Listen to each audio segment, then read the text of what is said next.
souffrant du syndrome. On nous a menti, on a empoisonné nos enfants. Qu'est-ce que je peux faire de ça, quoi ? Je ne peux pas rester là, me taire. Et donc, grâce à Internet, on a réussi à diffuser un petit peu l'information. Au niveau régional, la presse s'est fait le relais de la création de notre association. Et ainsi, petit à petit, on a rencontré des familles, malheureusement chaque jour plus nombreuses. Et l'association a pris de l'ampleur. On a essayé d'aider par nos expériences. Et voilà, aujourd'hui, nous sommes en Belgique. Voilà, donc ça nous a amené très très loin parce que ça n'a pas de frontières, quoi. En France, plus de 100 familles se sont déjà manifestées. Dans l'Hexagone, les modifications de la notice sont intervenues encore plus tardivement qu'en Belgique.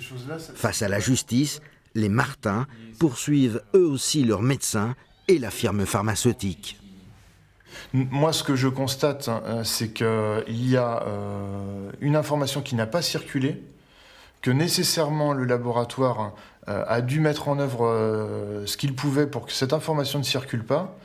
La responsabilité des médecins, quelle est-elle ? Ils ne savaient pas les choses, ils auraient dû le savoir. Est-ce qu'ils avaient les moyens de le savoir ? Ça, c'est aussi à la justice, à mon avis, c'est pas à moi de le dire, c'est à la justice. Nous, ce qu'on constate, c'est qu'il n'est pas normal qu'on ne nous ait pas dit « Attention, vous risquez quelque chose ». C'est pas possible qu'on ne nous l'ait pas dit, alors qu'on a posé cette question. C'est ça le scandale. C'est qu'on n'a pas laissé la possibilité aux femmes de choisir si oui ou non, avec près de 30% de chances d'avoir un enfant handicapé, on souhaitait avoir un enfant ou pas. Surtout que dans mon cas, il y avait d'autres alternatives médicamenteuses. Voilà, on ne m'a pas proposé. Ces familles se demandent à présent à combien se chiffre le nombre de victimes. Une femme enceinte sur 150 est épileptique et beaucoup sont traités par la dépakine et c'est générique.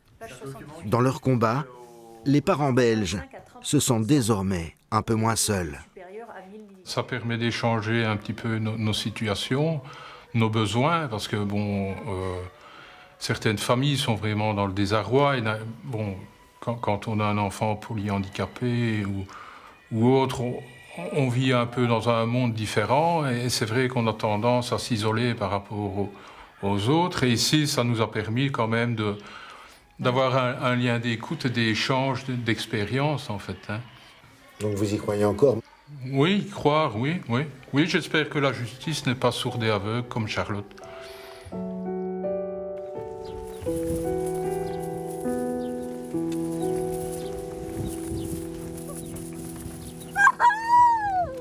Ce reportage clôture la saison de reporter, mais pas de panique.